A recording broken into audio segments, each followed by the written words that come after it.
তো বন্ধুরা এখন হচ্ছে কালী পূজায় ঘুরতে যাচ্ছি।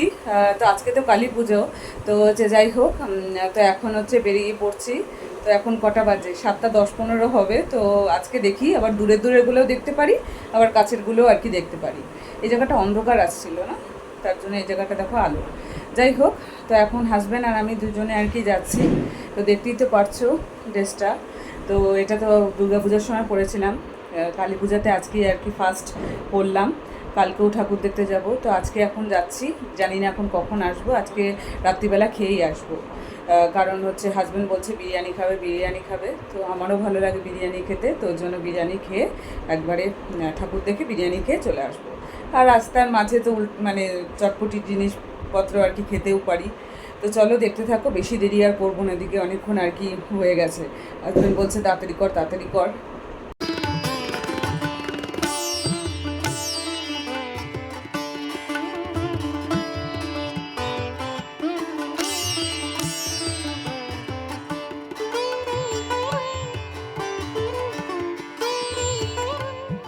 রাস্তা দিয়ে যখন যাচ্ছি তখন দেখতে পারলাম আমাদের পাশাপাশি বাড়ি বলতে পারো। তো কি সুন্দর আর কি দেখো, রঙ্গোলি দিয়ে প্রদীপ দিয়েছে, কি ভালো লাগছে, দূর থেকে দেখতে কি সুন্দর লাগছে। তো আমি আবার জিজ্ঞাসা করলাম যে এটা কে করেছে। তো বৌদি আর কি বললো যে আমি করেছি। খুব সুন্দর হয়েছে, কিন্তু কি সুন্দরভাবে দেখো রঙ্গোলি দিয়ে করেছে, আবার হচ্ছে তার মাঝখানে আবার প্রদীপ দিয়েছে। দেখে কি সুন্দর লাগলো। তো ভাবলাম যে তোমাদেরকেও দেখাই কি সুন্দরভাবে সাজিয়েছে, আর্ট করেছে। এগুলো অনেকটাই রঙ্গোলি দিয়ে করেছে, আবার অনেকটা আবার হচ্ছে হাতেও এঁকেছে। আবার পাশাপাশি বাড়ি ওদের বাড়িতেও আর কি করে দিচ্ছে, বেশ সুন্দর লাগছে। তো যাই হোক, কালকে হয়তো নাও থাকতে পারে, এখন জানি না এগুলো কতদিন থাকে না থাকে, কারণ হচ্ছে মানে রঙ্গোলি দিয়ে করা জিনিস কতদিন থাকবে না থাকবে সেটা জানি না, কিন্তু আজকের জন্য করেছে, দারুণ লাগলো। তাই তোমাদেরকেও দেখিয়ে দিলাম। তো বন্ধুরা, প্রথম পুজো মণ্ডপ দেখতে চলে আসলাম। আগে জলপাইগুড়ি ব্লগগুলো দিয়েছি, কারণ কি বলো তো, তো জলপাইগুড়ি একটা ব্লগ দিয়েছি, ভাইফোঁটার ব্লগ। তো ভাবলাম যে আরেকটা ব্লগ যখন করেছি, তাই জলপাইগুড়িটা আগে ব্লগটা দিলাম, তারপরে এখন শিলিগুড়ির ব্লগগুলো দিচ্ছি। তো কালী পুজোর ব্লগগুলো যখন করেছি কষ্ট করে, তাই তোমাদের কাছে দিই, তোমরাও দেখো শিলিগুড়ির পুজো। তো সেজন্যই বলতে পারো অনেকটা দেরিই হয়ে গেল, আর কি করা যাবে। তো দেরি করেই দেখো, বেশ সুন্দর হয়েছে পুজোগুলো। এরকমই ও দাদি যায় না।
এই পুজো মণ্ডপটি দেখে যে কী ভালো লাগলো, মানে প্রথমে বুঝতেই পারছিলাম না যে এত সুন্দর করেছে।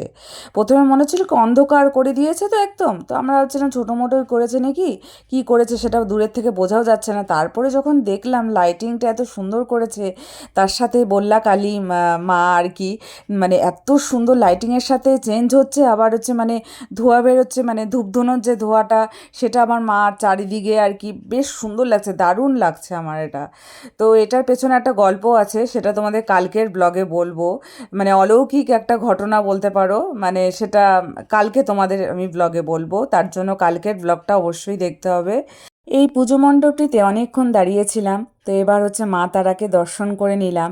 আগের যে পুজো মণ্ডপটি দেখলাম সেখান থেকে খুব একটা ডিস্টেন্স না। তো মা তারার যে রূপটা আর কি, মা তারার আর কি তারাপীঠে আছে, সেই তারাপীঠের রূপটাই এখানে দেওয়া। খুব সুন্দর লাগছে দেখতে মাকে গলায় জবা ফুলের মালা দেওয়া, বেশ ভালো লাগলো। অনেকক্ষণ আর কি দাঁড়িয়েছিলাম, দর্শন করে নিলাম। হাতিমোড়ে ঠাকুর দেখতে এসেছি, এখানে বল্লা কালিমা করেছে এত সুন্দর, মানে সত্যি মানে মনমুগ্ধ হয়ে যাবে এরকম। লাইটিংগুলো এত সুন্দর করছে, মানে কালী পুজোতে লাইটিং বেশ মানে ভালো হয়, আর লাইটিংয়ের সাথে সাথে বল্লা কালিমা এত সুন্দর, মানে মানে মূর্তিটা সত্যি মানে তোমরা যদি মানে শিলিগুড়ির মানে বাসিন্দা হয়ে থাকো তাহলে পরে একবার এসো, সত্যি মানে এত সুন্দর হাতিমোড়ে, তাই তো বললাম হাতিমোড়ে খুব সুন্দর আর কি করেছে, আমার দারুণ লাগলো। আমি তো বলছি আবার কালকেও আসবো এখানে দেখতে, আর দারুণ সুন্দর লেগেছে আমার। মানে মিউজিকের সাথে সাথে না মানে লাইটিংগুলো চেঞ্জ হচ্ছে, আর বল্লা কালিমার মূর্তিটা তো অসাধারণ হয়েছে, মানে কি বলবো, আমি অসাধারণ বললেও কম বলা হবে, এতটা সুন্দর হয়েছে।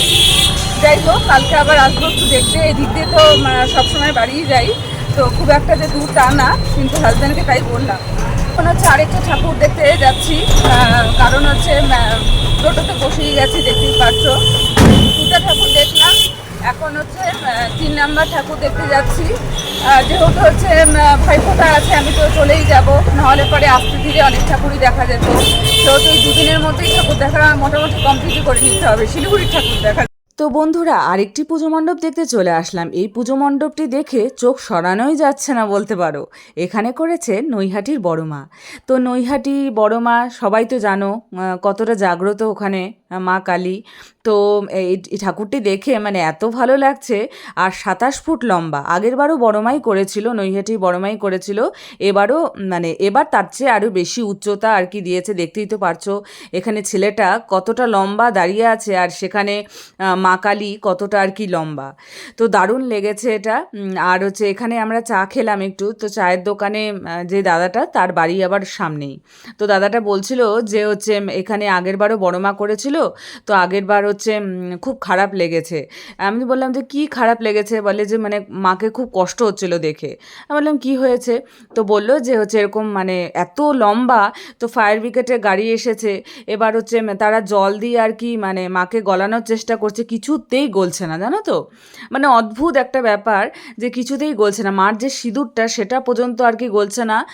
তারপর মায়ের হাত পাগুলো কেটে কেটে বিসর্জন দেওয়া হয়েছে।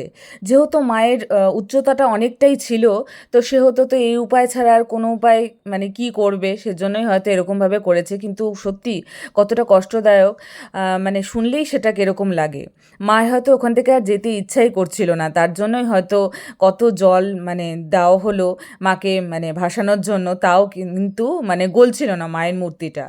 তো সেই একটা আশ্চর্যকর ঘটনা শুনতে পারলাম চায়ের মানে যেখানে চা খেলাম আর কি। তো দেখো, আরেকটি পুজো মণ্ডপ দেখতে চলে আসলাম। এটা হচ্ছে শিলিগুড়ির তরুণ সংঘের পুজো। তো এটা মানে সত্যি দূর থেকে দেখতে মনে হচ্ছে কি প্যালেসের মতন। এই পুজো মণ্ডপটি মূলত করেছে বিষ্ণু মন্দির। তো দারুণ লাগছে দূর থেকে দেখতে। চলো ভেতরে যাই, ভেতরে গিয়ে দেখাই তোমাদের কীরকম হয়েছে। আশেপাশে বাড়িগুলো তো এত সুন্দর লাইটিং দিয়ে সাজিয়েছে, সেটা দেখতেও ভালোই লাগছে। তো কি সুন্দর দেখো, ঝাড়বাতিগুলো দিয়েছে, আর ভেতরে কারুকার্যগুলো এত সুন্দর।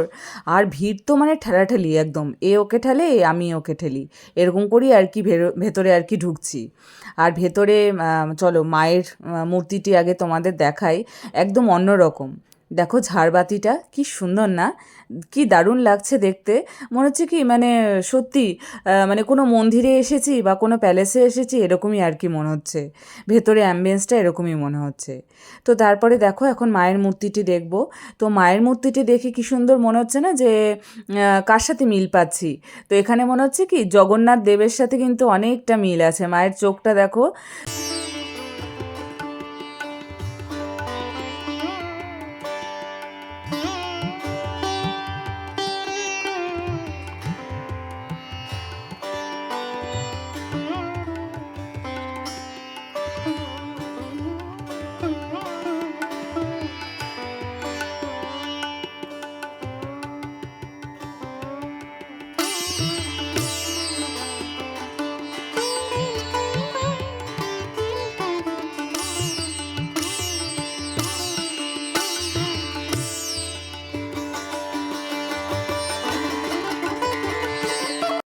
আগের পুজো মণ্ডপটি দেখে বেশ ভালোই লাগলো, যেরকম হচ্ছে প্রতিমা করেছে সেরকম প্যান্ডেল করেছে, তো দারুণ দুটাই আর কি অসাধারণ করেছে। এবার আরেকটি পুজো মণ্ডপ দেখতে চলে আসলাম, এখানে আবার নতুন রকমের আকর্ষণ করেছে। কি করেছে তোমাদের একটু পরেই বলছি। এখানে করে হচ্ছে যে জামদানি কাপড় যে হয় সেই জামদানি কাপড়ের ওপর পুরো প্যান্ডেলটা করেছে, ভাবতে পারছো? মানে জামদানি কাপড়ের ওপরে প্যান্ডেল হয়, সেটা দেখেই তো অদ্ভুত লাগে। এখানে দেখো কাপড়গুলো যে সেলাই করার যে জিনিসগুলো থাকে না গোল মতন, সেগুলো দিয়ে জামদানি কাপড় দিয়ে আর কি করা। তাছাড়া ঢোকার সময় দেখলাম জামদানি কাপড় দিয়ে সাদা কাপড়গুলো দিয়ে বেশ সুন্দর করে প্যান্ডেলটা করেছে। আর এখানে সুন্দর একটা গানও আর কি হচ্ছে, যেরকম হচ্ছে মানে তাঁতিরা কাপড় বনে সেই রকম একটা অ্যাম্বিয়েন্সের একটা গান এখানে ছেড়েছে। আর তার সাথে হচ্ছে মানে প্রতিমাও দর্শন করে নিলাম, দারুণ লেগেছে। বন্ধুরা, অনেকগুলো ঠাকুর দেখলাম, অনেকগুলো ঠাকুর দেখা হয়ে গেছে, এখন বাড়ির পথে রওনা দিচ্ছি। হাতে বিরিয়ানি নিয়ে নিয়েছি, তো নিয়ে বাড়ির পথে বাড়িতে গিয়ে খাওয়া দাওয়া করবো। আর হচ্ছে অনেকগুলো ঠাকুর দেখা হয়েছে, এবার রাস্তাতে যেতে যেতে অনেকগুলো ঠাকুর দেখতে পারবো, তো বেশ ভালোই লাগছে। হ্যাঁ, ছোট ছোট প্যান্ডেল, এই যে পুজো হচ্ছে, এখানে পুজো হচ্ছে। অমাবস্যা তো রাত্রি লেগেছে না, পুজো টাইমটা একদম পুরো পারফেক্ট। 3টার সময় অমাবস্যা লেগেছে, তো অনেক জায়গায় পুজো শুরু হয়ে গেছে। হ্যাঁ, 3টা, তো অনেক জায়গায় পুজো হচ্ছে, আরও হবেও। রাত্রিবেলা সারা রাত আজকে আছে, তো অনেক জায়গায় পুজো হবেও। বেশ ভালো লাগছে, পুজোর মন্ত্রগুলো জোরে জোরে পড়ছে মাইকে, ভালো লাগছে। আজকের ব্লগটা আমি এখানেই শেষ করে দিচ্ছি। ভালো লাগলে অবশ্যই লাইক, কমেন্ট, সাবস্ক্রাইব করতে ভুলো না। পাশে দেখো, বড়দেরকে জানাই অনেক অনেক প্রণাম, ছোটোদেরকে জানাই অনেক অনেক ভালোবাসা জানিয়ে আজকের ব্লগটা কালকে আবার নতুন দিনে নতুন সকালে তোমরা সুস্থ থাকো, ভালো থাকো। কি জোর থাকছে দেখো, প্রচণ্ড মানে রাস্তাতে যাচ্ছি যে বাচ্চা ছেলেমেয়েরা এত ফোন ফাটাচ্ছে, ফোন দেখলে খুব ভয়ই লাগে। তো আজকেই তো ফাটাবে, কালী পুজোর দিন। যাই হোক, যারা কুকুর বিড়াল যেগুলো রাস্তায় আছে তাদের গায়ে না লাগলেই হলো, এটাই একটা ব্যাপার। ওদের গায়ে লাগলে পরে ওরা তো আপনাদের এগুলো মানে তার জন্যই খারাপ লাগে। যাই হোক, তো হ্যাপি দিওয়ালি তোমাদের সবাইকে জানিয়ে আজকে ব্লগটা শেষ করে দিচ্ছি।